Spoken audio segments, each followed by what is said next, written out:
going to be a really quick one, and it's just about the concept of shadow banning.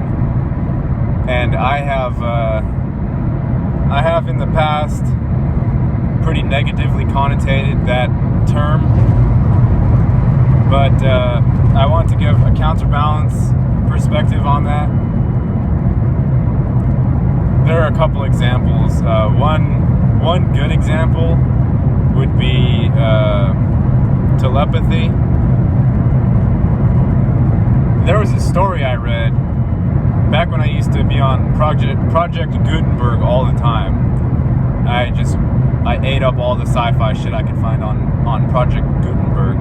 It's a very good website. Highly recommend. But in one of the stories,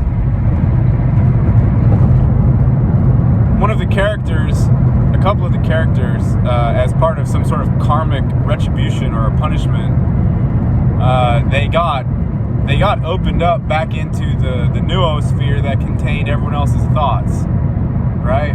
So they essentially had like a fat whammy of what you would assume the poor deity of this realm would endure, which is just shit tons of bitching and moaning from every single participant on the land.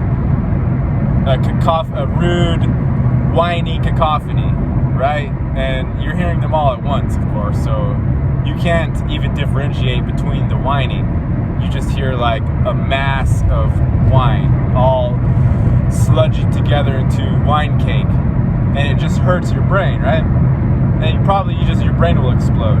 You can't take that. So to start off with the editing process of a mind full of everyone else's thoughts, you would do what's called shadow banning, okay? If it was natural via telepathy to be hearing the thoughts and maybe even perhaps feeling the emotions of a being that's, within a close enough proximity, maybe that whole thing got out of hand and everyone's head was too full up with everyone else's thoughts and emotions, and like hive mind gone bad type thing. And someone was like, all right, let's shadow ban everyone from this thought stream. So it's still gonna be there. It's just we're gonna white it out. So it's still there, but we white it out, right? That's one example of a good version of shadow banning. Another example I would say is web design. If you look at any of your favorite websites, you're not seeing the code, right? You're not seeing all of the failed templates that were created and the architect tossed out, right? If you're being shadow banned from that information, you're seeing the final product. It's like if you were to listen to Trump give one of his speeches. Now, he's not a good example because he seems to sort of shoot from the cuff.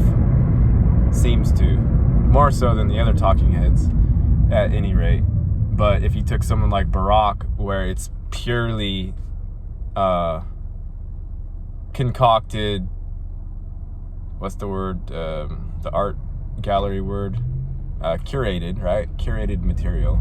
Fully crafted, which takes lots of research and lots of grammar corrections and lots of syntax corrections, sentence format corrections, all this stuff. And then, of course, how does our evil little plan fit into what words we give to Barack?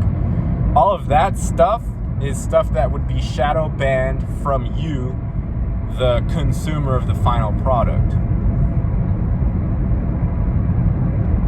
So those are a few. Maybe in the instance of Barack, it's a negative connotation because you would see the evil minions in their plans if you weren't shadow banned from that information. But the other two were positive.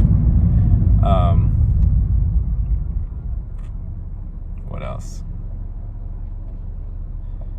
The way that it would be negative, the way that it could be negative. I'll give one more before I say peace out.